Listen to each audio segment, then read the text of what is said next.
This is a workshop about tuning Postgres and optimizing for better performance and configuring that properly. My name is Thomas Vondra. I work for a company called Second Quadrant, and this is my second talk today. It's about 90 minutes long, or is supposed to be. I will make some short breaks as we go. So that's it. If you have any questions during the talk or during the workshop, please shout. Let me know about the questions. I will try to answer that. This is essentially like a 3 days of a training that was like squished into a single 90-minute talk. So there's definitely like details that I plan to skip. But if you ask about something, I will try to explain that a bit. So what is the plan for this talk is, well, first I will give you a very, very brief crash course into Postgres architecture, like how Postgres actually is designed, how it's supposed to work, like what are the main parts of Postgres, because that's useful when you need to tune some basic parameters of Postgres, like memory limits or whatever. You need to know which part of that is affected by the configuration parameter. So we will go through basic configuration parameters, like if you look into postgres.conf, like what are the parameters that you probably should tune when configuring that on your hardware, on your system. And then we'll look at the main parts or main operations of Postgres that are causing performance issues. Because I'm a developer of Postgres, but we are also providing support for customers. And based on our experience, there are like 2 main parts of Postgres that are causing issues in production, performance-wise, and that's checkpoints and auto vacuum, right? I mean, so configuring this is pretty important, pretty crucial if you want to get good behavior from Postgres, not just like good performance, but also not crashing or the database could, in some cases, shut down unexpectedly or something like that to prevent data corruption. So you need to configure that properly. And then we will look at some additional parts of running Postgres. I'm not sure if I will cover all of that, but I will try to cover as much as possible, also depending on like what type of queries you are going to ask. So how does actually Postgres work, right? So it's a database, so it's definitely going to store some data on disks. The disks are at the bottom. And we have like 2 main parts of the data stored by Postgres, and that's data files, which is like the tables, indexes, whatever, and transaction log, which is like a log of changes that are stored on disk and describe the operations on the data files. So that's durable storage. On top of that is running operating system, right? I mean, Postgres is running in the context of an operating system, and it relies on the operating system pretty heavily. I will, unless I say otherwise, you can assume that I'm talking about like Linux, right? So when you access data through the kernel, the data will be loaded into a chunk of memory which is called page cache, which is operated or maintained and managed by the operating system, right? So this is something the Postgres doesn't have direct control of. It's managed by the operating system, and it's pretty a large part of the memory of the server or environment, right? It's kind of like file system cache, page cache. You can hear different names for the same thing. And then there's another part of the memory, like a chunk, which is actually managed by Postgres, and that's the database cache. That's usually much smaller than the page cache, but it's something that Postgres controls directly, right? So it caches the same data, but a smaller part of that, and it also contains some additional buffers or something, right? And on top, you can see, I mean, like the green boxes, those are processes accessing the data, right? And on the, well, from your side, it's on the left, there are like two backend processes. Each of them is running a different query, right? So when you connect to the Postgres, a new process is forked, and your session is handled by one dedicated process, which is running all the, well, it may not be exactly one process if you are running parallel query, but let's assume it's like a simple query. You will get a dedicated process handling your TCP connection, essentially, and this will interact with the data through the shared buffers and page cache, and it will execute the operations that you request in the SQL statement, and it will do the changes, right? And on the right, there are some processes that are executed as a part of the database server, right? So they are doing some maintenance tasks or monitoring and cleanup and stuff like that. I will talk about some of those later during the talk, right? So that's the basic architecture of Postgres. So one thing I would mention is Postgres doesn't use threads. It uses actually dedicated processes. Those dedicated processes are, well, they are sharing some memory, which is the shared buffers. So that's common to all the processes. But they will also use chunks of memory that are private, allocated in their private memory that are used, for example, for sorting of data, aggregation, building hash tables or whatever, and that happens actually outside shared buffers. It happens in each of those backend processes. When I say backend process, I mean one of the processes executing a query, right? That's like a term used in Postgres documentation, whatever backend process is running queries for users.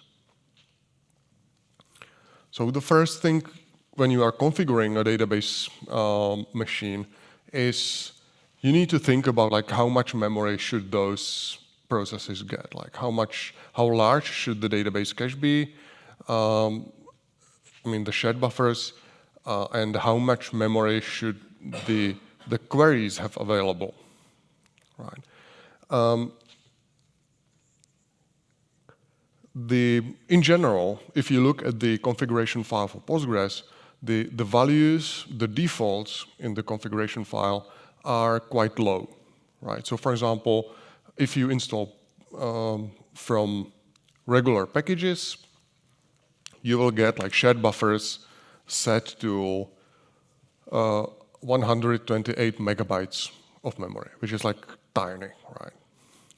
If you have a production machine with like 64 gigabytes of RAM, you probably want something like 8 gigabytes of shared buffers or something like that. Why do we have such low defaults is, well, there are two main reasons. One is historical, it's a historical thing. Those defaults were often set a long time in the past when the machines were much smaller. We are increasing that once in a while, but maybe not with we are not keeping pace with the hardware. The other reason is we kind of want the database to start everywhere, on all machines that are reasonably in production or reasonably expected. So for example, if you want to run Postgres on Raspberry Pi, it's going to start, right? And if it starts, then you can tune it. But if it doesn't even start, it's kind of difficult to actually fix those issues, right? So what I'm trying to say is that in production environments, you will probably need to increase some of those parameters quite a bit, right? So I will talk about some of those a bit later. I have mentioned that we have shared memory and private memory. For shared memory, the most important part here is shared buffers. There are some additional buffers that you can set, but those are by default set based on the shared buffers. So if you increase the shared buffers, those will also increase, and I don't think you need to actually tune them in most cases, at least not in the first step, and the optimal value depends on your workload quite a bit, right? So one step at a time, tune shared buffers first, then maybe you probably don't need to tune the other parameters at all. In private memory, we will talk about work mem, maintenance work mem. I will talk about like how to choose the right value.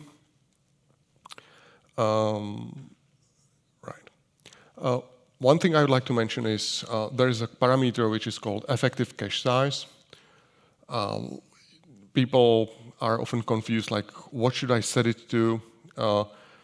How much memory will it allocate? And the answer is it doesn't allocate any memory at all, actually, right? It's just the information for the database about the total amount of cache that is available in the system. So it's kind of like page cache plus the shared buffers. Because as I said, Postgres doesn't actually have any control over the page cache, but the probability that data is in the cache is important for properly planning queries, for like costing the execution plans. So we need this information, and that's like effective cache size. So it's kind of a hint for the optimizer. It doesn't allocate anything. If you set it to 10 terabytes, the Postgres will start just fine. It will just confuse the planner a bit. So the default value for effective cache size is like 4 gigabytes. That's probably okay. So, so let's talk about the individual parameters that you probably need to tune, right? So the first one is max connections. It's the number of connections available for queries, right? So how many clients can connect to the database and run queries? The default is 100, which is a bit too high, to be honest. I mean, if you have a machine with 100 cores, that's fine. But if you have a machine with maybe 16 cores, how many queries can it actually run, right? I mean, like 16 queries, if each of those queries is running at 100% CPU, that's fully saturating the hardware, right? You may actually get a bit better performance by using double the number of cores for max connections. So maybe using 32 would be okay. The problem with this is that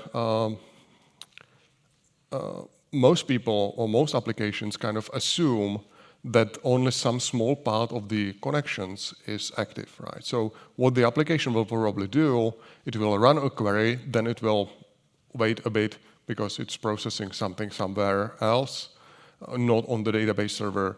And so there's like a expectation that a significant part of the connections is idle.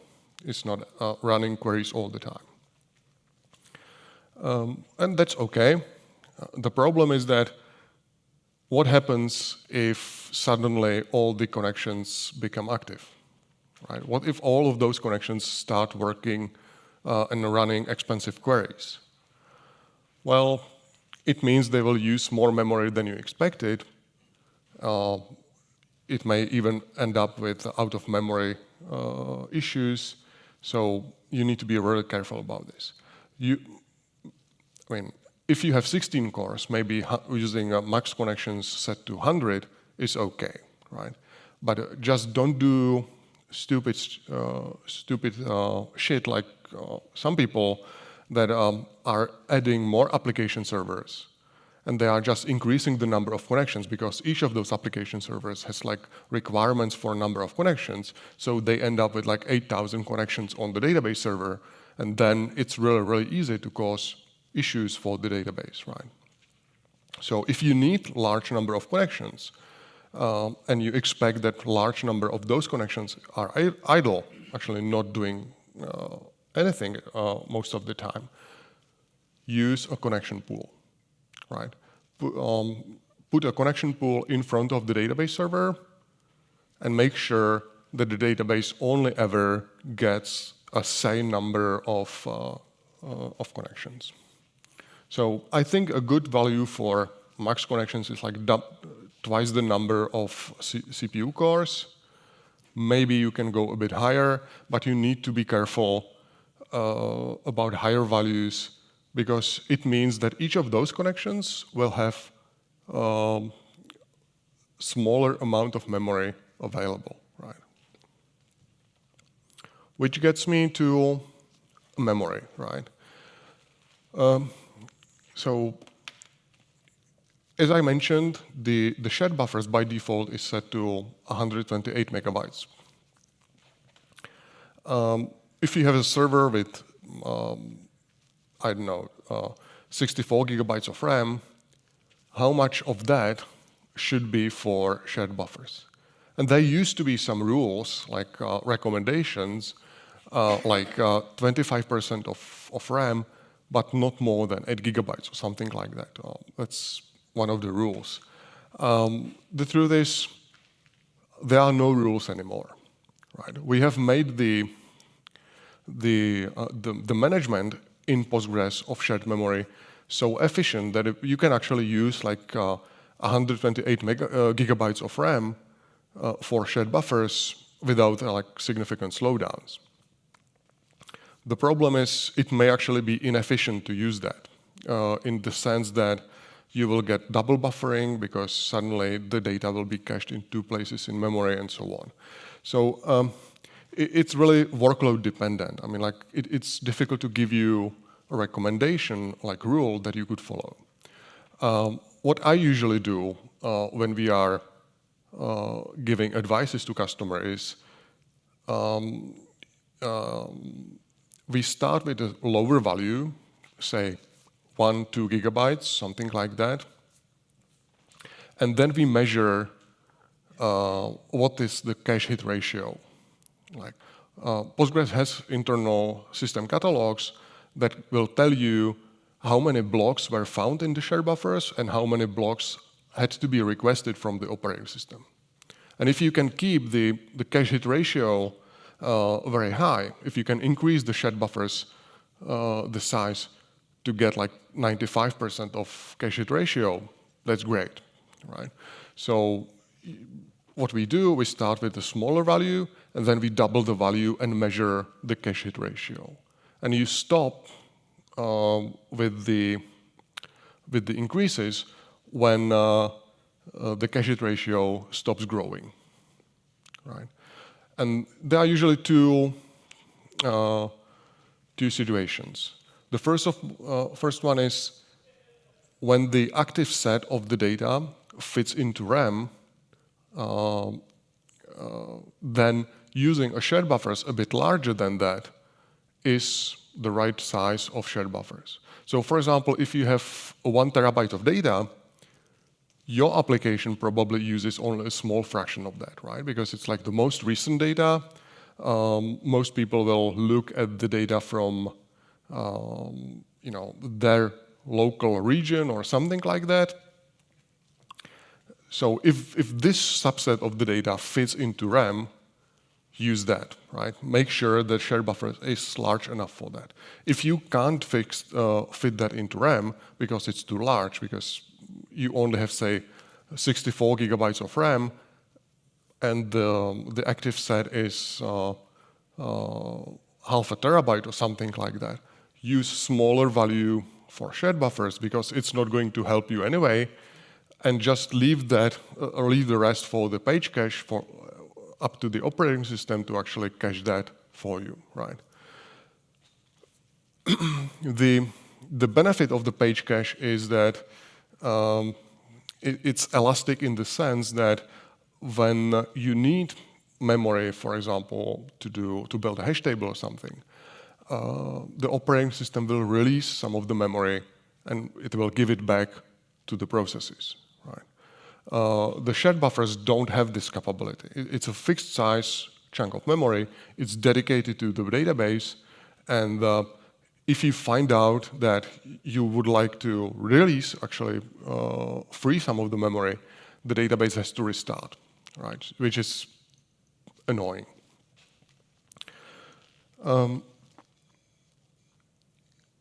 Right. So there was the shared memory. When it comes to the memory dedicated to individual processes, or, well, used by those processes running queries, when does it happen, right? So, for example, you may have a query which is doing a group by. If that uses hash aggregate, which is one of the implementations of aggregation, that needs to build a hash table in memory, right? And that will use a chunk of memory which is called workmem. Or when you need to do a sort, and you need actually explicit sort, because it can't be done through index, for example, then also it will allocate a chunk of memory in the private memory, and it will sort the data, and if the amount of data is larger than that, it will spill to disk, right? So workmem is like the largest amount of memory that will be kept for each of those operations, right? The default is 4 megabytes, which is, well, it might be just fine, or it's too low. So if your application is like OLTP, it's only only accessing small amounts of data and processing small amounts of data, like a typical e-commerce site, for example. Like when you are putting stuff into a shopping cart, or when you are filtering products or something like that, chances are 4 megabytes are just fine. If you are more in like business intelligence, data analytics or something like that, you are probably aggregating gigabytes of data, building large aggregations. This is way too low, right? So in that case, you need to increase that. What exactly is the right value for you? I don't know, right? It might be 1 gigabyte, it might be 128 megabytes, I'm not sure. What you need to do is you need to look at your queries, you need to do explain analyze on those queries, and then maybe experiment a bit with different values, because you can set this not just in the PostgreSQL.conf, in the configuration file, you can set it in your session. So if you can connect over PSQL, you can set workmem, and you can try to run the query, and it will only affect your session, right? It will not affect all the other sessions. This is also related to the number of connections, right? Because if you allow large number of connections, then you need to use lower values here. So if you, for example, if you have a data analytics application, then maybe you only allow really twice the number of CPUs as max connections, and then you can actually bump up this value much larger.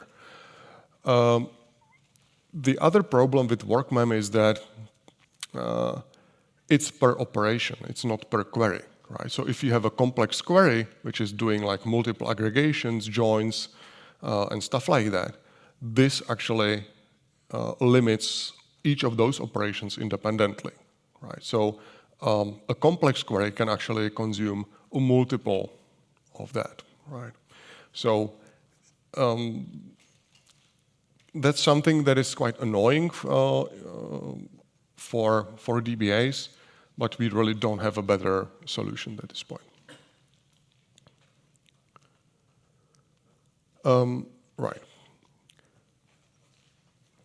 So any questions about like workmem or stuff like that? Okay. A similar idea is maintenance workmem. It just works exactly the same way as workmem. It's a limit per operation, but instead of regular queries like selects, inserts, updates, it affects operations that you could call maintenance, right? So for example, create index is restricted by maintenance workmem. So when you run a vacuum, it also internally uses maintenance workmem, which means that you can actually use much higher values here, right? Because first, you usually don't run many create indexes at the same time, right? It's like maintenance operation, you only do that once per month or something. And second reason is each of those operations actually only uses a single operation. It's not like with workmem, I mentioned that each query can be kind of complex, quite complex, and it can use multiple buffers. With the maintenance operations, that's not the case. Those are conceptually very simple operations, and they only use one buffer at the same time. There's not much point in using extremely large values, like going above 1 gigabyte doesn't really improve performance in most cases. One of the reasons is that if you can keep the data in CPU cache, which is fairly small, it's like 32 megabytes on some CPUs, it's much faster actually to do that than using a large buffer, right?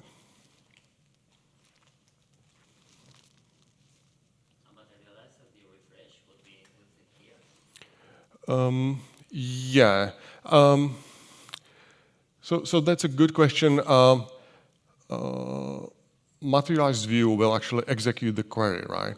So that actually is not maintenance workmem, that actually is using workmem, the regular limit, right?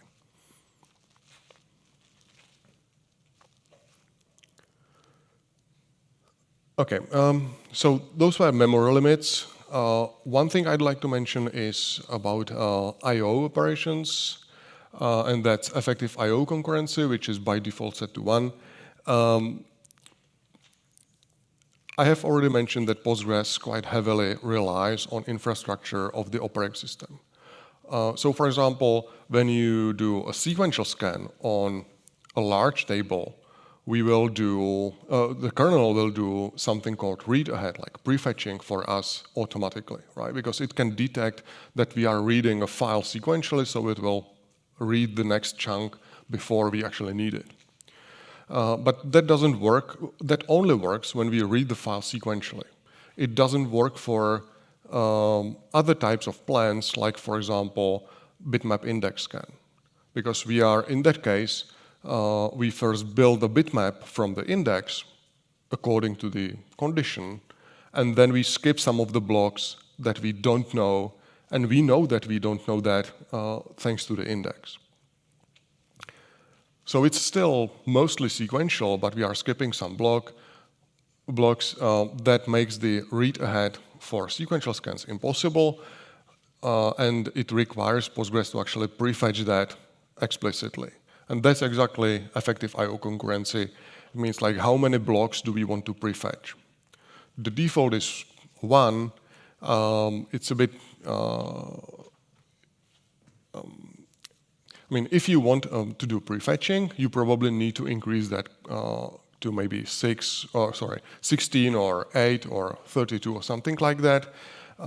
It really depends on your storage, right? So you need to try that with your queries and maybe play a bit and measure the impact. So again, it's something you can set in your session, so you can connect to the database, do set effective Io concurrency, run a bunch of queries and see if it improved the performance or not, right? Yeah.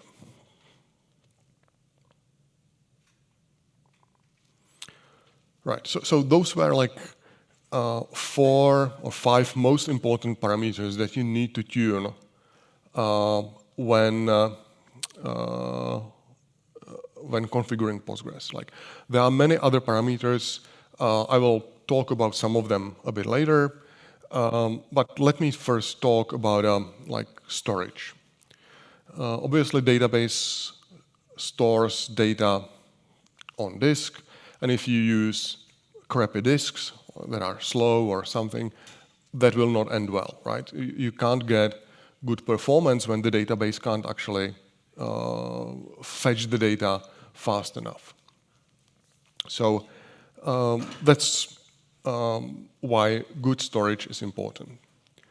The databases are generally designed in a way so that reads happen in the processes that are executing the data, executing the queries, because the queries need to see the data first. But all the writes are happening or should be happening in the background, right? So, for example, when you do an insert, we will only write a small amount of data into the transaction log in a sequential manner, but writes to the data files should happen in the background, and the user shouldn't be waiting for that. So it's a good idea, for example, to move the transaction log, the write-ahead log, on a separate file system, because then it will not actually interfere with the writes into the data files, right? Those will be different I/O queues, and you will get a better latency with less variance in that. It's even better if you can move that to a dedicated device, right? Because in that case, there will be no interference even on the device level. So if you are in like OLTP world, where the latency of a commit really matters, this is something you should consider, right? It's generally a good idea to have a RAID with write cache. That's like the old school storage approach for databases. If you are, however, running modern environments, you are probably running in some sort of virtualized environment, so you don't have physical hardware on site. But under the hood, there probably is some storage controller similar to that. Yeah. Right. So any questions about, like, it was like very high level architectural configuration for Postgres, right? Can you talk a bit about queue pages? I mean, if you want to set queue pages, which parts of the parameters should they fit in? Yeah, great question. I don't have that on any slides, but I will explain a bit.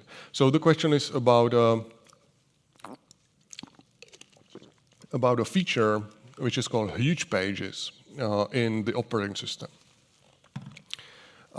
If you just run on x86 platform, by default, all the memory is managed in 4 kilobyte pages, right? at the hardware level, at the operating system level, or even file systems by default have 4 kilobyte pages, which is kind of inefficient if you have huge amounts of memory, because each of those pages has to be stored and tracked somewhere, right? So operating systems allow actually, and the hardware allows switching to a larger pages. Instead of 4 kilobytes, you can use like 2 megabyte pages. I think that's at the Intel platform, 2 megabytes. I think Power allows 1 gigabyte pages or something like that. And the question is this beneficial for Postgres or not? And the answer to that is yes and no. Transparent huge pages, which is like used by some operating systems,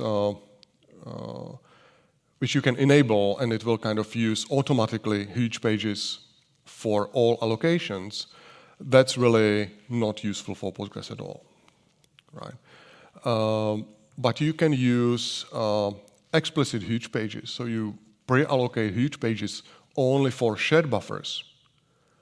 That's useful. That's something if you have a large amounts of RAM and if you want to use large shared buffers, that's something you should do, right? So in the documentation for Postgres, there is actually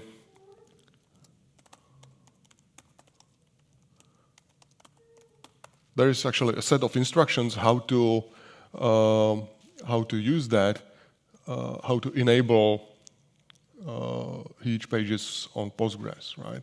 There is a set of steps somewhere.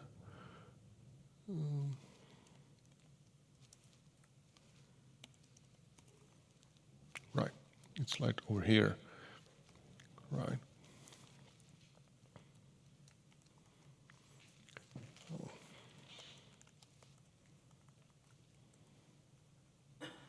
Right. So yes. So for shared buffers, it's useful, but it's something that is pre-allocated and used for this particular part of memory. The transparent huge pages are it will not help, and in most cases it will actually hurt you, right? Because what the transparent huge pages do. There is like a process which is moving the pages and doing defragmentation of memory in the background while you are requesting memory from the system. But that actually can increase latency and random spikes of CPU and so on. So we have seen quite significant slowdowns in production. So we definitely suggest disabling that feature on Postgres databases, right? So explicit huge pages, good. Transparent huge pages, bad, right? But what is allocated? I mean, in other engines, for example, there's shared area, memory area, because the good thing is that they don't swap, for example, if you research with pages. Right. So that's exactly what this is about. I mean, like, this determines how many huge pages you need for shared buffers, and then it specifies for the kernel to pre-allocate that number of huge pages, and then when you restart the machine, you can use those huge pages for shared buffers, right? That's it. I mean, it makes no sense to use huge pages for like workmem or maintenance workmem or stuff like that, things that are allocated and freed all the time. It makes sense for the shared buffers. That's it. Right. So that was like those are the parameters that I personally configure when I first install Postgres on a new machine, right? So I do like initial pass through the configuration file. Those are the things that I tune. The next step is, next section is about something we call checkpoints. Who has an idea what the checkpoint in a database is? Right. So Postgres is a database which is based on a transaction log. It's not the only one. I mean, like most relational databases or even non-relational ones are based on a concept of a transaction log, which is providing the durability and safety guarantees for the database, right? So when you do a change to the database, when you do an update, insert, something like that, the operation, the change is first written into the transaction log, then the change is flushed to disk using fsync or something like that, and then and only then is the change made in the data files in memory, right? And the commit will not wait for the change in the data file to be flushed to disk, because in case of a crash, we can read the data, the change from the transaction log, and apply that again, right? So that's the whole idea of a transaction log. It's also good for performance because the transaction log is written sequentially and not as a random I/O. The problem with that is that the write-ahead log is conceptually like infinite sequence of changes, right? So it only grows over time. But Postgres is actually splitting the transaction log, which could be one large file. Instead of that, we actually keep that in 16 megabyte segments because that allows us to actually remove old parts of the transaction log. And I will talk about that. I will show you an example in a minute. Because if you have like one infinite file that only grows over time, how do you get rid of the old changes that you don't need anymore, right? That wouldn't be very practical. So let me give you an example, right? So we have shared buffers. I will ignore the page cache here because it's not important. We have shared buffers, we have the data files, we have the transaction log, which is split into 16 megabyte segments. And we do an update, which first writes some data into the transaction log. It writes the description of the change into the transaction log, and then it modifies the file or the chunk of data in shared buffers, right? And then when you do a commit, we fsync the transaction log, so it's actually safely on disk, and we leave the changes in shared buffers in memory, right? We don't immediately flush that disk. So for example, if you do another update which touches the same page, the 8 kilobyte chunk of data, we will modify that in memory again without having to do any kind of I/O. Let's now assume it crashed, right? The database crashed. So what will happen? We have lost the data in shared buffers, so that change, the modifications are lost.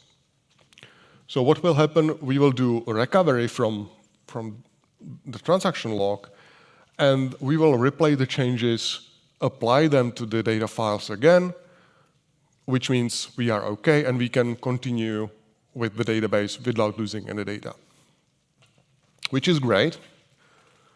But how do you know where do you start with the transaction log? Where do you start with the recovery? Right?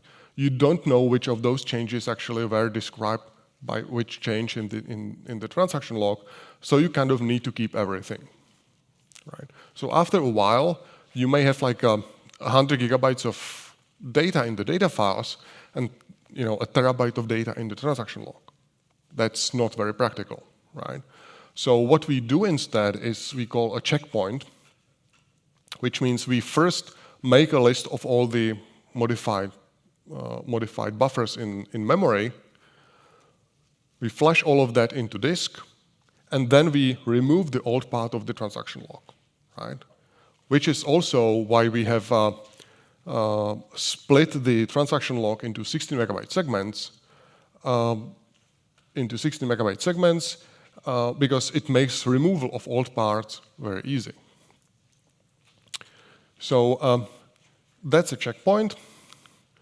And we do that repeatedly. We do that regularly, like every half an hour or something like that.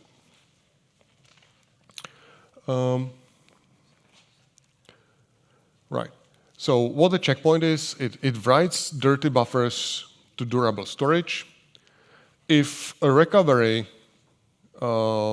is needed, we will only replay the changes since the last checkpoint, right? So we do a checkpoint, then another checkpoint after half an hour, and then if it crashes, we only need to start from the last checkpoint, right? So we don't need to keep the transaction log indefinitely. It allows bounded recovery time, because if we only need to replay the last half an hour of transaction log, that will probably only take like half an hour, right?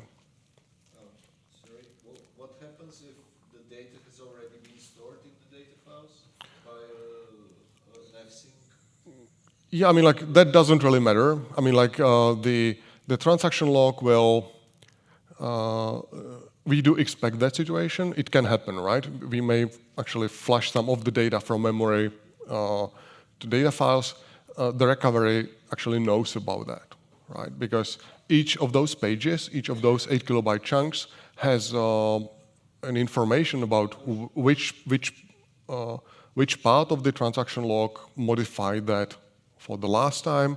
So if we find a block with a newer location, we know that we don't need to apply the transaction log again, right? So it might be faster than processing again the whole transaction? yes, yes, it can be faster. Yes.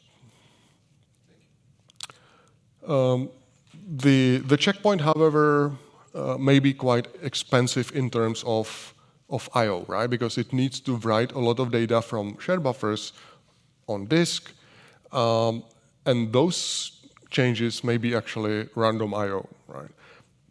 The writes into the transaction log are sequential. We are just appending to the end of the file. The changes to data files are touching random parts of the data file. So, for example, if you update or if you are inserting data into a table and you have indexes on that on the table, those inserts will probably go to different part of the index, which means random I/O. Right. So how do you configure checkpoints in Postgres? Well, it depends on the version. It was actually reworked and changed in Postgres 9.5. Up to Postgres 9.4, there are 2 parameters. The first one is checkpoint timeout, and the second one is checkpoint segments. There are 2 ways how a checkpoint can be triggered. The first one is there was a certain amount of time since the last checkpoint. So, for example, every 5 minutes we will do a checkpoint. And the other one is the amount of transaction log generated since the last checkpoint. So in this case, it's 3 segments. Each of those segments has 16 megabytes. So this is like 48 megabytes. That's like tiny, right? If you have any sorts of busy database, you probably do that every minute, right? So that's something that's another example of a parameter that you probably need to increase quite a bit on production machines, right? On Postgres 9.5, we have kept the checkpoint timeout by default 5 minutes. And instead of checkpoint segments, we are using max wall size. You can ignore the min wall size, that's for something else. Max wall size means like how large the transaction log can actually be, right? It's, however, a soft limit in the sense that the database is, under some circumstances, allowed actually to exceed that limit, right? So just if you have a 10 gigabyte partition, don't set that to 10 gigabytes because you might actually run out of disk space. But as I said, those defaults are quite low. I will show you on the next slide how to actually tune that differently. I have mentioned that checkpoints give you a bounded recovery time, right? So if you do a checkpoint every half an hour, hopefully the recovery after a crash won't take longer than half an hour. But that's probably not very practical, right? You still can't accept an outage for half an hour, right? After, for example, a crash of the machine or like power outage or something. If you need a low recovery time, or if you need to minimize this outage, you probably need to use like a master standby with a failover to the second machine, right? Because that's much faster than waiting for a recovery. Right. So how do you actually tune checkpoints properly? Well, there are two ways how a checkpoint can be triggered. And I have shown you on the previous slide, right? First, it's timeout. The second one is running out of or generating certain amount of transaction log. You should actually aim for checkpoints to be triggered by the timeout. So 5 minutes is definitely too frequent. Maybe shoot for like half an hour. So set checkpoint timeout to half an hour. I would say that's what our customers are using, and that works pretty well, right?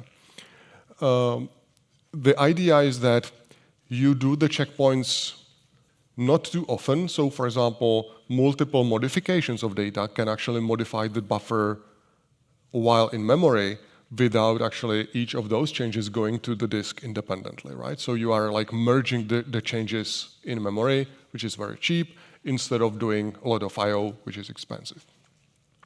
So you pick the checkpoint timeout, half an hour, for example, and then you need to measure how much transaction log you actually need to cover that time interval, right? So, for example, you set checkpoint timeout to half an hour, but you find that actually you are doing a checkpoint every 10 minutes. So you probably need a checkpoint, the max wall size, to increase that 3 times, for example, right? And you need to do this like based on your measurements of how many checkpoints you are doing, how much transaction log you are generating, and stuff like that, which you should be able to actually get from a monitoring system. Postgres has a system catalog which is called pgstat bgwriter, which also includes statistics about checkpoints. So you know how many checkpoints were executed, you know how many of those checkpoints were triggered by timeout, you know how many checkpoints were triggered by running out of transaction log, and things like that. It doesn't make sense to shoot for 100% of checkpoints to be timeout based, right?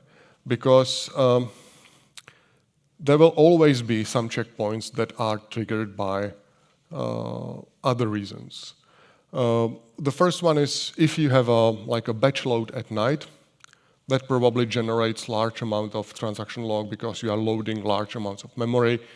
That will probably exceed whatever limit you have determined for max wall size. Also, there are some operations that will do an explicit checkpoint, like right now, for example, if you do a shutdown of the database, it will do a checkpoint first, and that's obviously not triggered by a timeout, right? Any questions about checkpoints, not at this point. So let's say the database wants to do a checkpoint, right? So you have run out of checkpoint timeout after half an hour, and you know that you have a certain amount of data to write, because shared buffers have, I don't know, 16 gigabytes of data, and 4 gigabytes out of that is dirty, like modified, so you need to write that to disk. So what do you do? Or what the database does is, well, it says, do I need to write all of that right now? It says no, because that would be obviously silly, right? You would just saturate the IO storage, IO bandwidth, and the users would actually be affected by that because they wouldn't be able to read the data they need for to run their queries, right? So what the database does instead, it kind of looks into the future and says like, okay, so I will need to do the next checkpoint in half an hour. So let's do a bit of throttling, right? Instead of doing all the writes right now, I will do the writes over 15 minutes by default, right? So that's what checkpoint completion target is. It means like how far on the way to the next checkpoint do I want to be done with the writes? And the checkpoint actually does writes first, then we will wait for the rest of the time, and then at the end we will do fsync on the files, but those should be really cheap, right? Because the operating system in the background should meanwhile flush all the data to storage, so the fsyncs at the end should be really fast without actually affecting the queries executed by the users. If you increase checkpoint timeout to half an hour or something, you can actually increase this to the checkpoint completion target to maybe 0.9. The idea is that if you there needs to be enough time for the operating system to flush all the changes to disk before you hit the next checkpoint. So if you have half an hour and you set it to 0.9, that means that 10% of that, which is like 3 minutes, is left to the operating system to actually write the remaining parts of the data to disk, which is okay, because the default configuration of, for example, Linux kernel is that you write the data after 30 seconds, right? So that should actually leave enough time for the operating system to flush the data in the background. Yeah? You remove the wall after the fsync or already when you write it to disk? Well, only after the final fsync of the checkpoint, right? Because if it fails during the fsync, for example, which can happen, we need the transaction log to do the recovery, right? So we can't remove that as we go. The other reason is that we don't actually remove the files right away, but we actually reuse the files. We just rename them, and we write into existing files on the assumption that writing into already allocated file is cheaper than allocating new files, which may or may not be true depending on the file system. So for example, for ZFS, that may not be true because it's a copy on write file system. So there are options to disable that. But I think if you are running like 99% of the databases just should do that, right? So we need to watch for disk space if we increase the checkpoint time. Yes. I mean, Should be careful. yes. You definitely, that's one of the things you need to monitor on Postgres server, irrespectively of tuning, right? You need to monitor how much disk space is on the partition where the transaction logs are stored. Because if Postgres gets like space error after writing into transaction log, it will shut down immediately. Shut down. Yes. Well, it can't confirm the commit to the user because it was not written to that.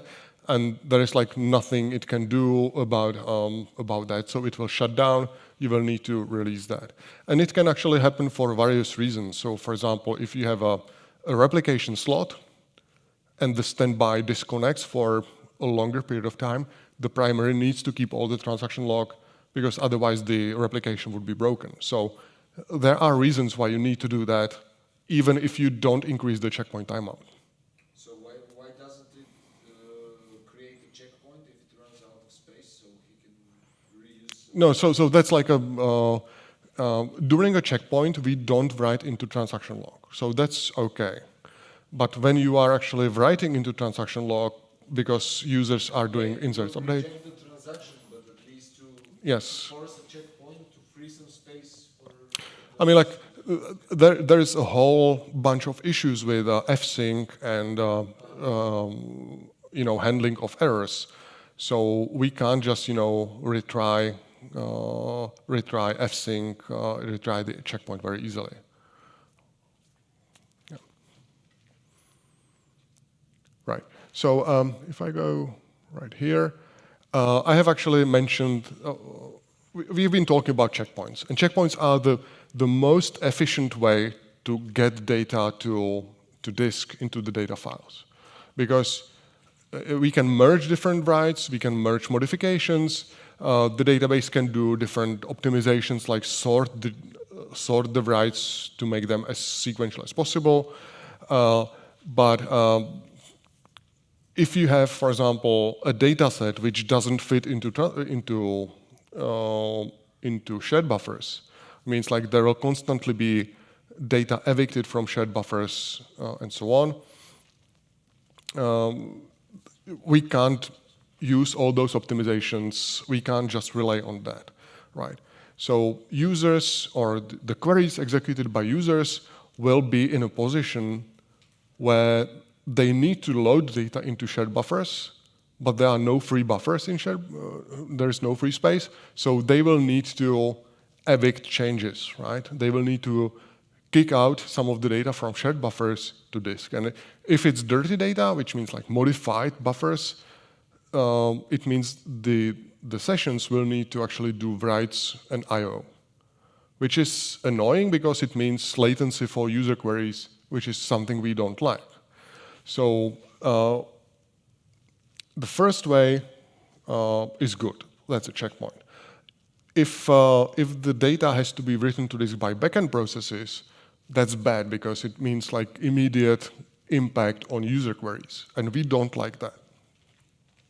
So Postgres also has like something like a middle ground, which is called background writer, and that's one of the processes running all the time on the database, and it's kind of trying to do stuff on behalf of the backend processes, which was impossible to do from a checkpoint.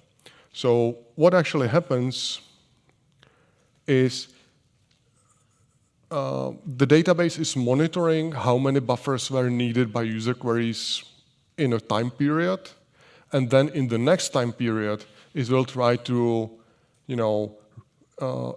make sure that there is enough free space for the user queries in that, right?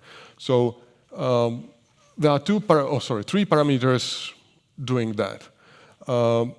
First of all, there is a time interval of 200 milliseconds. So it runs like 5 times a second, and we measure how many buffers were needed.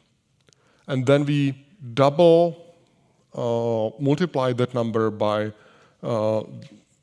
a factor of 2, and we try to release as many buffers as possible, or up to that number of buffers. There is like an upper limit here, 100 pages. If you multiply those things together, it just amounts to like 4 megabytes per second, right? Which is, again, pretty low for modern and large databases. So you probably need to increase that quite a bit. What you should do is you should try to tune the hell out of checkpoints to make sure that as many buffers, as many writes are done by the checkpointer. If it doesn't help, then the next in line should be background writer. It should do most of the additional writes. And hopefully, the backend processes should do as few writes as possible, right? I have actually, I haven't mentioned that initially, but I have actually written a blog post about actually how to measure all those things, right? How to do the tuning, what parameters, how you determine how much transaction log you need, like for the max wall size and so on. So there is like this blog post, which is explaining all the details, giving you description of the system catalogs that you need to write, need to use, and so on. So, yeah.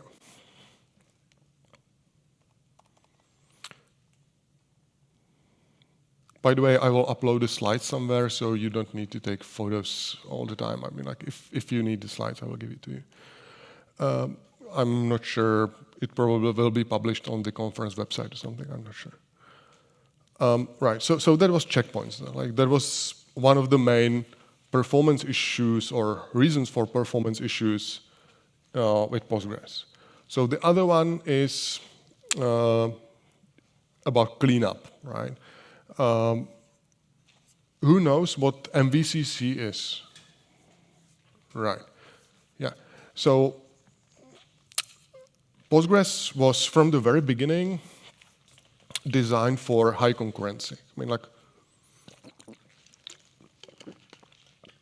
if you look at the first generation of relational databases, they quite heavily relied on locking. Right. So the databases generally need to provide like a snapshot, consistent view on the database. So for example, when you have multiple sessions and some of those sessions are modifying data and other sessions are reading the data, you need to kind of ensure that the readers don't see the effects of the writers, right? It doesn't actually, so that they don't see inconsistent data. And the initial generation of databases was doing that by locking, right? So whenever you were reading or writing data, the database was acquiring like a lock on a row, and there were problems with like a large number of locks, locking whole pages and stuff like that, which is annoying.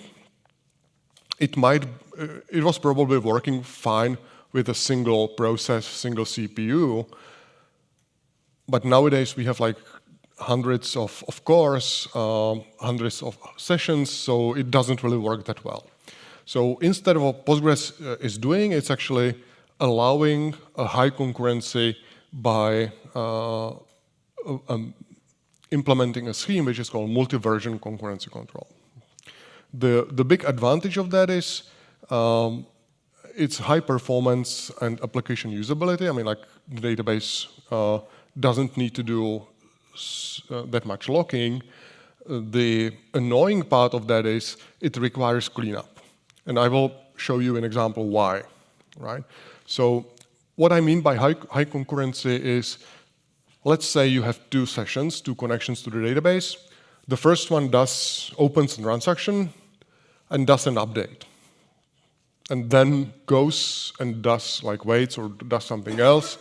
The update will acquire a write log on the row, right? So if you open another session that also does an update, that will have to wait, right? But if you open another session and you only try to, after the update, if you try to do a read from the table, that will just fine. That works. It doesn't wait for any logs or anything. It will just see the data from before the update, right? Because it's not committed yet, so it can't see the effect of the update. It will see the old version of the data just fine, no waiting, right? So that's a huge advantage of the multi-version concurrency control. Postgres is not the only database doing that. Oracle is doing the same thing in slightly different way, like implementation-wise. But the idea is that you don't have a single row, you actually have multiple versions of that, and the different sessions see different versions of the row, right? So that's it.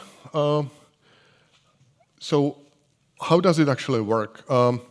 So let's say I have a simple table, and I do an insert from a transaction with the transaction ID 111, right? A transaction ID is just like an ID of a transaction which identifies all the changes from a single transaction. So if I insert data into a table, you see that I have created a table with a single column, which is called wall.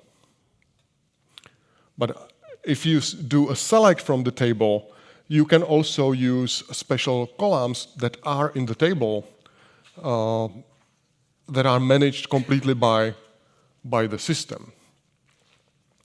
And those are xmin and xmax. Xmin means ID of the transaction that modified that inserted the row. Xmax is an ID of a transaction that deleted the row. In this case, I have only inserted the row, so the table looks like this, right? So there is a single row with an ID. And if I do like an update, for example, then what will be in the data file, the first row will be marked with an xmax here, and then there will be a new row with the new value of the update, and that will not have xmax because it's like the new version of the row which was inserted, right? This shows that update is essentially, in Postgres, is essentially a delete and an insert, right? You will not be able to see this in a session, though, because if you run a session, if you run a select from the table, you will only see one of those versions, right? So this is like the contents of the file visualized, but you will only see a single version of that.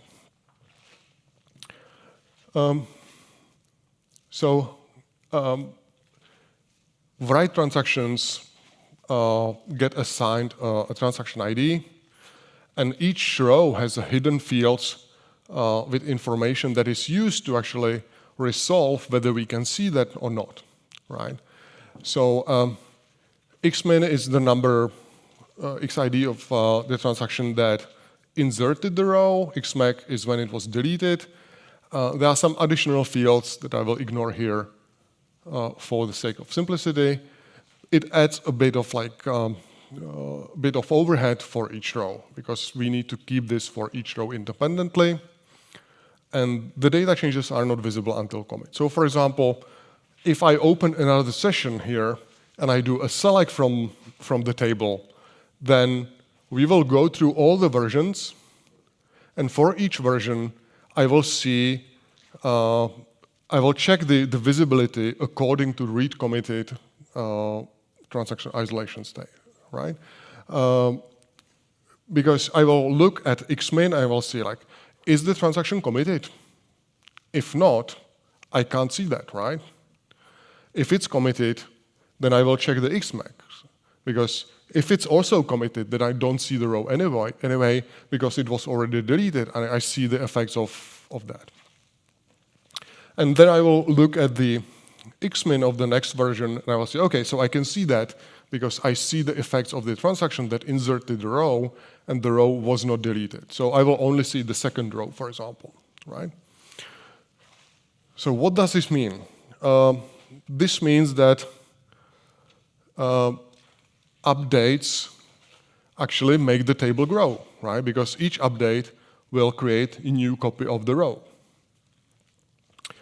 And in effect, this means after a while, the old version of the row is not visible to anyone, right? If you run a new session, new transaction, new query, it will not see the old version of the data because all the changes were, all the transactions were already committed. So this is something we call a dead row in Postgres. It means like a row which is not visible to anyone.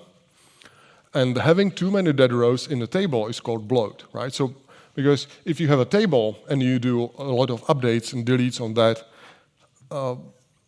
after a while, maybe 90% of the data will not be visible to anyone. It's just a fluff in the data file. We can't actually give it back to the operating system.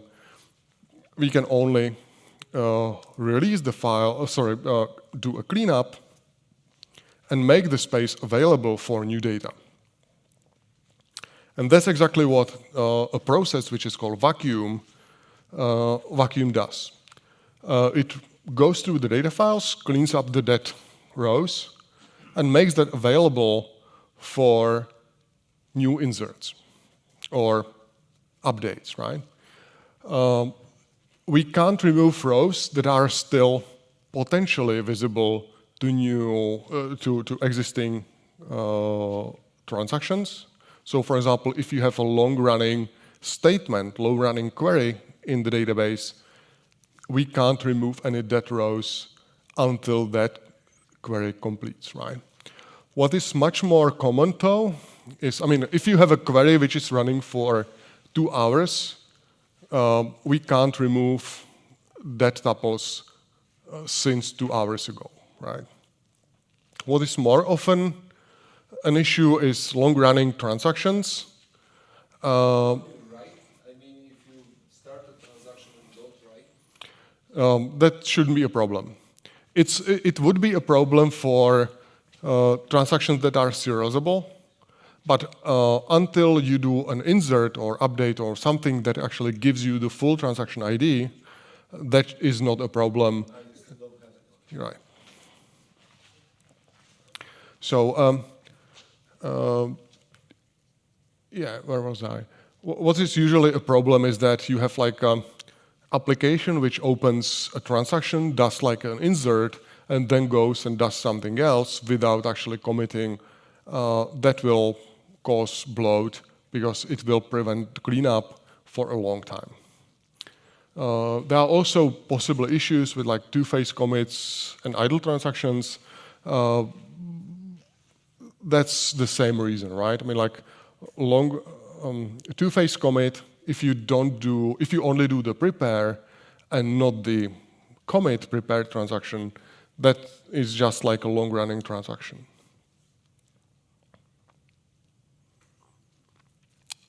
Right. So vacuum actually works in multiple phases, right? Imagine you have a table with indexes. So what needs to happen? In the first phase, we go through the table and we kind of find all the dead rows that we can remove. And we only keep like a minimum version of the row. We just remove most of the data. We only keep the header, right? Because there are no sessions that would need the header, the actual data. We only need to keep the information a row was there. We need to keep the information which is called row pointer, because there might still be pointers from indexes, right? So we can't remove that right away, the whole row, because someone could look up data from the index and then would go to the table and find that there is no row at that position, which would be bad, right? So what we do, first we just remove most of the data from the data file. We keep a minimum version of the row there. Then we do cleanup of all the indexes on the table. And then we scan the table again and remove even the minimal version of the row. In which case we can also use the same list of rows that was used to clean up the indexes, right? And finally, if there are completely empty pages, 8 kilobyte chunks of data at the end of the table, we can remove that. But we can't remove and reclaim space in the middle of the data file, right? So vacuum will only make the space reusable for new data inserted into the same table. It will not reclaim space for the operating system. Sorry. Yeah. Does vacuum generate write-ahead logs? Yes. I mean, it's just operation, just like any other. I mean, like it does modifications to the data files, so it has to make some changes, right? So it's crash safe. Yes, absolutely. But would we avoid for vacuum to generate right into the write-ahead logs? Because really, the data that it's deleting, you don't want to keep ever. Yeah, but I mean, like first of all, the transaction log is also used for replication, right? So if you do a cleanup on the primary, you need to get that somehow to the standby. And if you don't write that into the transaction log, then suddenly you have data files that are different on those two machines, and that's not something you can replicate, right? So that's one thing. My remark is that the transaction log is a bit of a wrong name because it doesn't only log transactions, it logs every change to the binary data file. Yeah, I mean, like there are so many names for transaction log. It's like write ahead log, right? Which is probably a better term. Anyway, there are two ways. We are mixing a bunch of things here. First, we are when I'm talking about vacuum, I actually describe like a general concept of a cleanup in Postgres databases, right?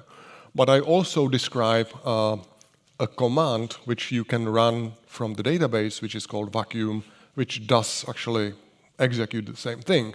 And that's the first one, right? Vacuum is something, if you need to do manual cleanup, you probably need to do this, right? You need to do vacuum, which acquires a log which doesn't block regular queries. It can be running with inserts, updates into the table, no problem. And it will only truncate space at the end of the table. We also have something we call vacuum full. You probably don't want to use that, even if you think you want, because what it does, it gets a very exclusive log on the table, and then it will shuffle all the data from the old table into the new one, right? Which means if there is a lot of bloat, a lot of dead rows in the old table, we will actually repack the table into smaller amount of space. So people think that it's great for situations when they are running out of disk space. But that's exactly the situation where you can't actually create another copy of the large table, so it's not very useful. So,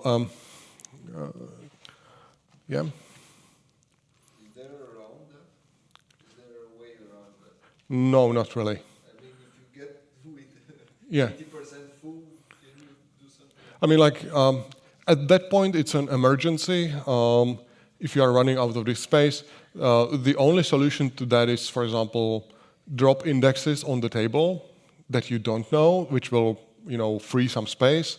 Then do the cluster or vacuum, which will, shrink the table, and then you can recreate the indexes again, right?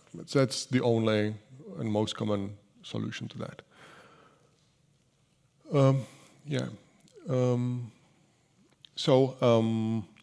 There was a vacuum. One feature I'd like to mention, it's not something like an operation that you would do, it's more something you need to keep in mind during development, is we have a feature which is called heap-only tuples, right? So for example, if you do update, we create a new version of a row, which is like a delete and insert, but we also need to insert the row into all the indexes, right? Which means that we are bloating not just the table, but we are also bloating all the indexes on the table, which is, and solving bloat on in indexes, it's like much harder than solving bloat on in the table. But we have an optimization which is called heap-only tuples. If you don't update any row, any column which is indexed, like which you have an index on, and if we can fit the new version of the row onto the same page, onto the 8 kilobyte chunk of data in the data file, then we actually don't need to update the indexes because we have like internal optimization that we can actually, do a lookup on the same page from the same index record. What does this mean?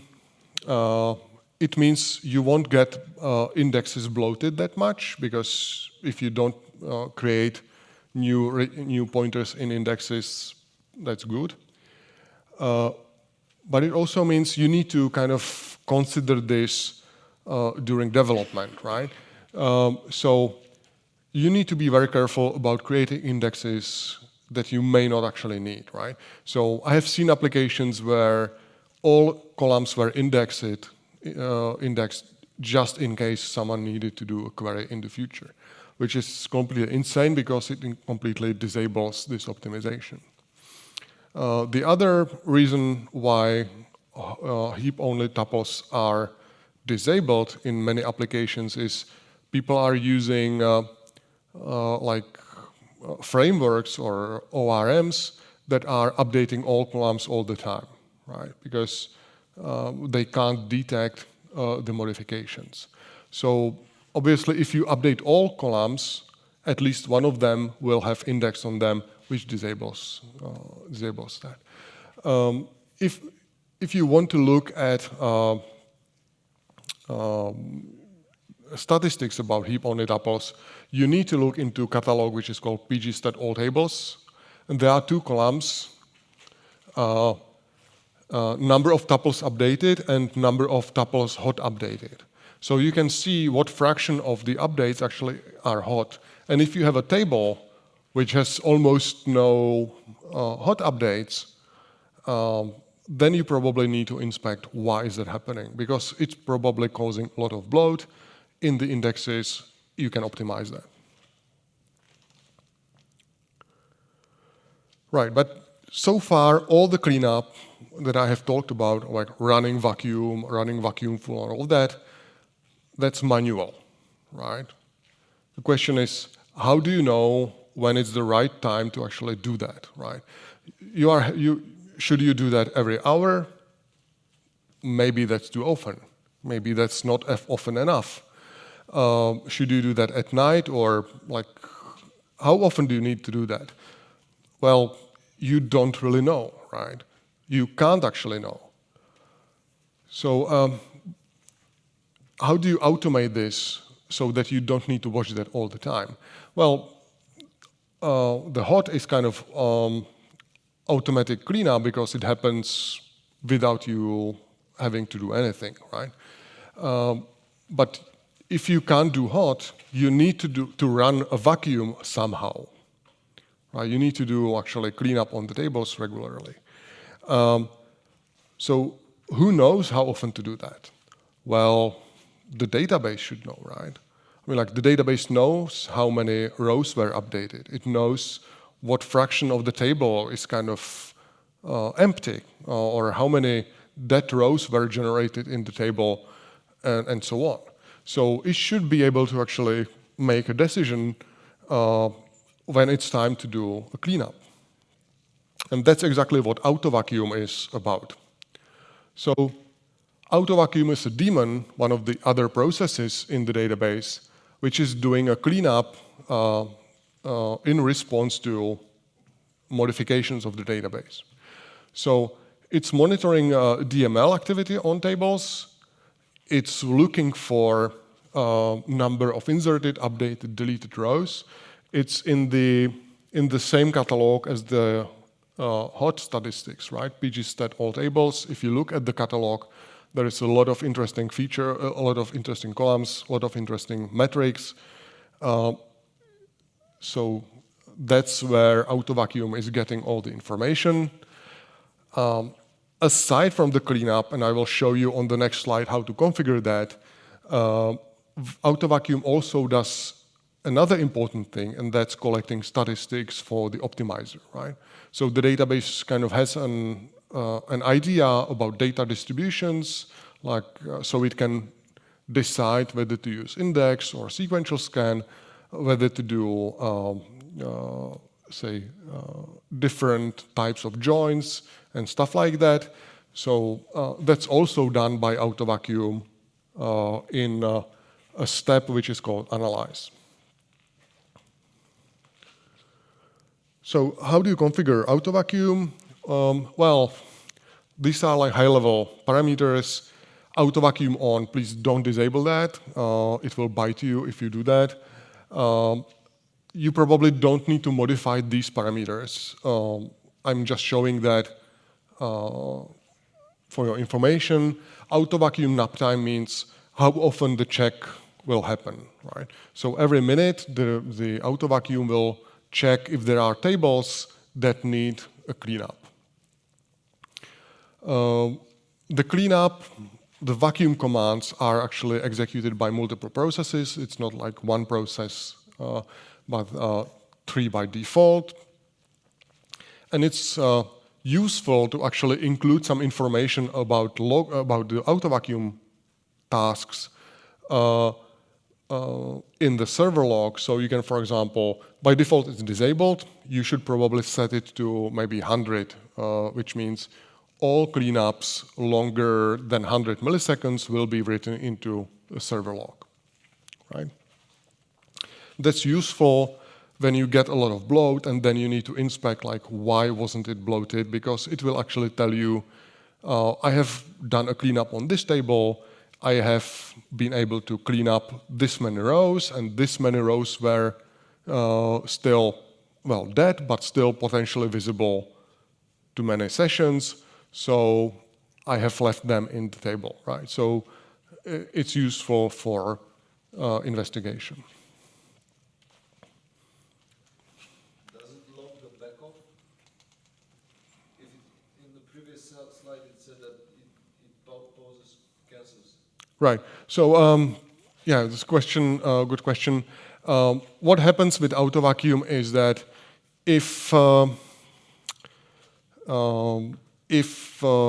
there is AutoVacuum running on a table and you do a DDL on the table, for example, alter table, add a column, that can't run while the AutoVacuum is running, but instead of waiting for the AutoVacuum to complete, which could take a long time because of throttling, which I will talk about in a minute, the AutoVacuum will realize there is someone waiting for a lock and it will cancel itself, so the DDL will actually happen, and then AutoVacuum will, pick up and will continue with the cleanup, right?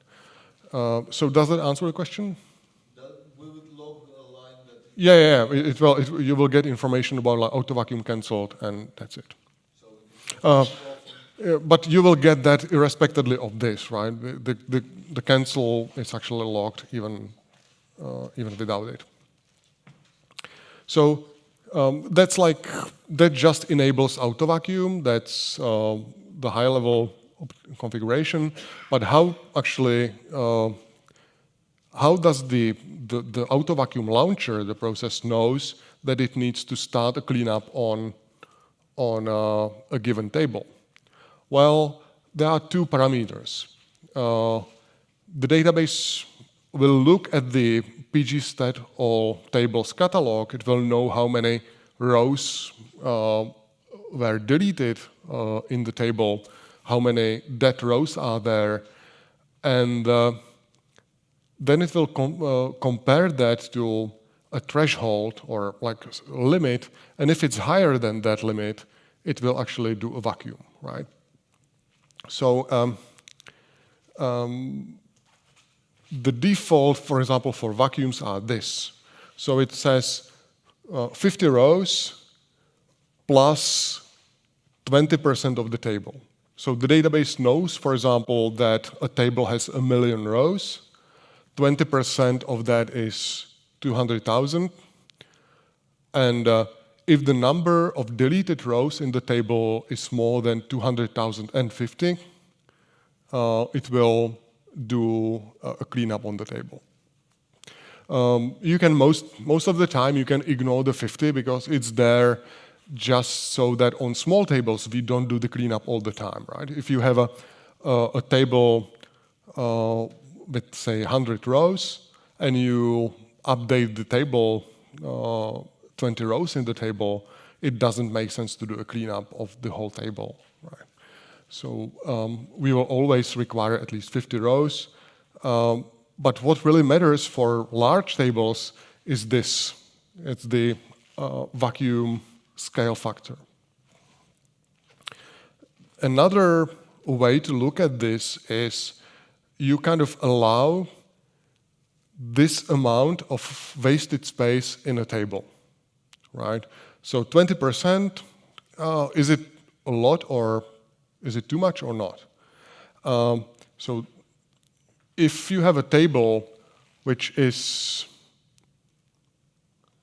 if you have a table which is 1 gigabyte, that means 200 megabytes. That's not a huge problem, right? I mean, like, it's a small amount of work to do a cleanup on that, but it's also a small amount of wasted space, not a big deal. If you have a terabyte table, it's suddenly 200 gigabytes. So for that kind of doesn't make sense, right? It's both a lot of disk space, but it also means that you will do nothing for a long time, and then you will suddenly accumulate like one additional dead row, and you will do a huge amount of cleanup at once, which is painful. And you know, there is like a recommendation: if it hurts, do it more often, right? But do it like in smaller chunks. So recommendation is to decrease this to a reasonable fraction, right? It doesn't make sense to make it too small because the space is not actually wasted, right? It's useful. It will be useful for new data. So, and it actually gives you a bit of performance advantage.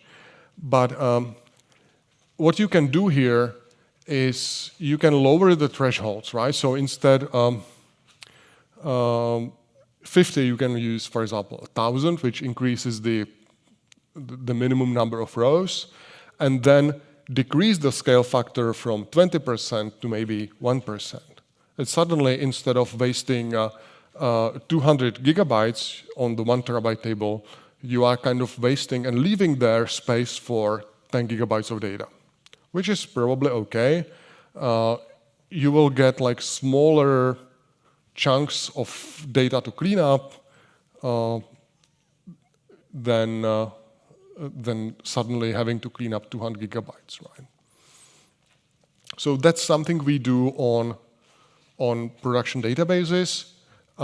You will probably need to experiment with that a bit, because if you have, for example, long-running transactions, because your application needs that, then it doesn't make sense to trigger the cleanup too often, because they wouldn't be able to clean up anything. You will just waste CPU time scanning the table over and over again, right? So I think this makes sense. It may trigger cleanups on smaller tables more often, but who cares, right? I mean, like, what you should care about is the large tables in the first place, and then maybe do something else about the smaller tables. The other thing, and probably the last thing I will mention today, is auto-vacuum throttling, right? Even if you decrease the scale factor, you don't want to do all the work at once. It's kind of similar to checkpoints, right? We didn't want to do all the writes at once. We want to kind of spread it over time to minimize impact on queries executed by users. So for auto-vacuum, well, for checkpoints, it was based on how far are we from the next checkpoint. For auto vacuum, we don't have that opportunity because we don't know when the next auto vacuum on that table will be needed. But we have a different approach. We do a bit of work, and then we sleep for a minute, or for, well, not a minute, but for a tiny amount of time. Then we do a bit of work, and we sleep a bit again. And how do we measure the work? Well, first, we only measure how much work was done at the page level. So when we need a page, and we find it in shared buffers, we count it as one, like one coin. When we don't find it in shared buffers, we count it as a page miss, and we count it as 10. It's more expensive. And when we actually need to do some cleanup on the page, we count it as 20, because that means we do some cleanup and we need to write it back to the disk, which is more expensive than reading that from the disk, so we count it as 20. And every 20 milliseconds, we have 200 coins, right? So this means you do that 50 times per second. 50 times per second times 200 is 8,000. Yeah, 1,000, and we do that at 8 kilobyte page, right? So that's like, if you do the math, it's actually like 8 megabytes of reads and 4 megabytes of writes. So it's really slow, right? For smaller databases, that's probably okay. For large databases, you need to bump those values up, right? So you can, instead of 200, you can say 1,000. So you increase that by 5, and you decrease the amount of sleep to 10 milliseconds, which means in total you increase the throughput of the auto vacuum 10 times. So suddenly you can do 80 megabytes of reads, 40 megabytes of writes, right? And that completely ignores the work on pages that were found in the shared buffers, which if you have a busy database, that probably most of the data will be there, right? But that doesn't actually cost much because you only find the page, you find the page doesn't need any cleanup, and you are done with that.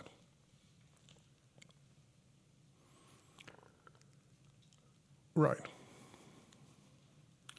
So you can monitor the same thing in vacuum in pgstat user tables or pgstat all tables. Those are just like system catalogs. For each table, you have the information about like how many pages were modified, or sorry, how many rows were modified. When was the last vacuum or auto vacuum run on the table?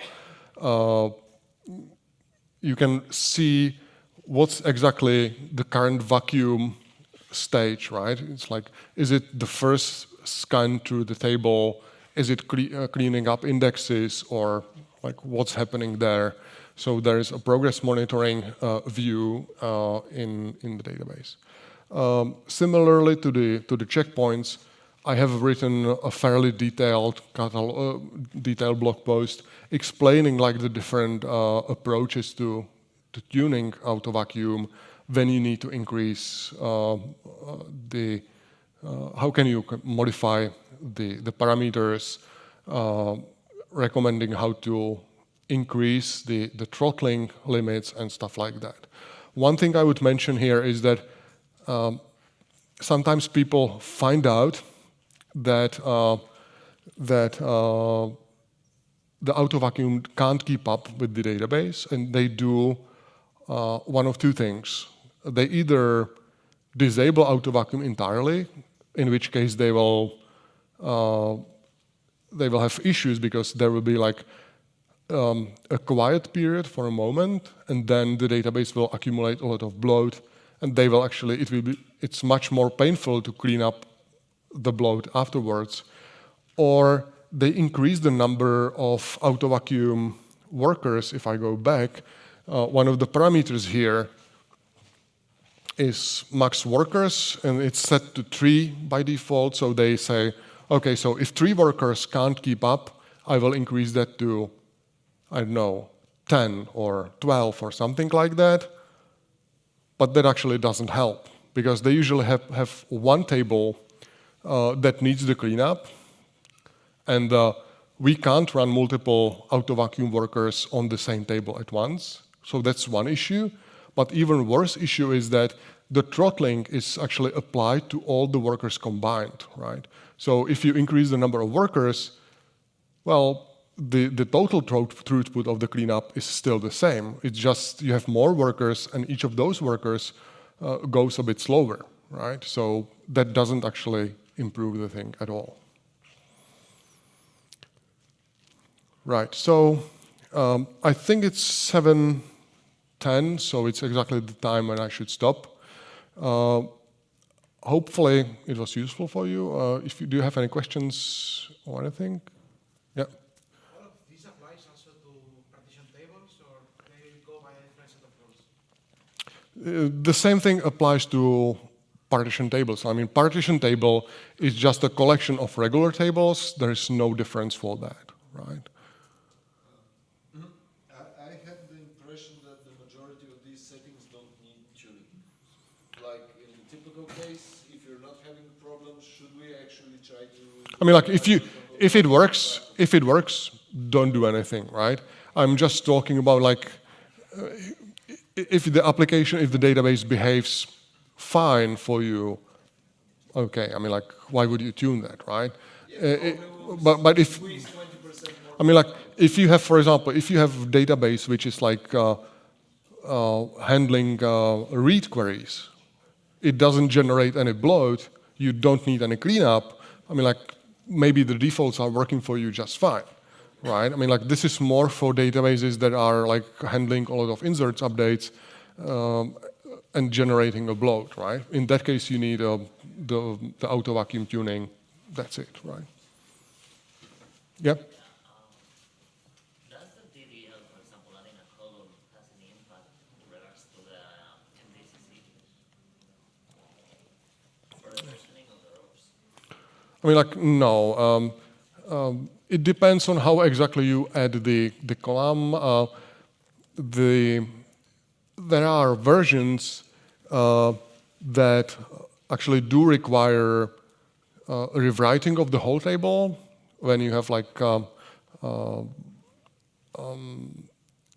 when the new column has a default not null, then you need to rewrite the whole table from scratch. Actually, Postgres 11 doesn't need to do that. We can actually have like a fast default in just the catalog, because when you are adding a column to a table, we need to do two things.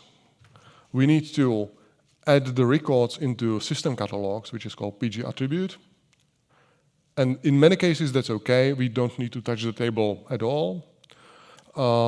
In some cases, for example, when the new column has default and can't be null, then we need to go through the data file and actually copy that. But it doesn't really have an impact on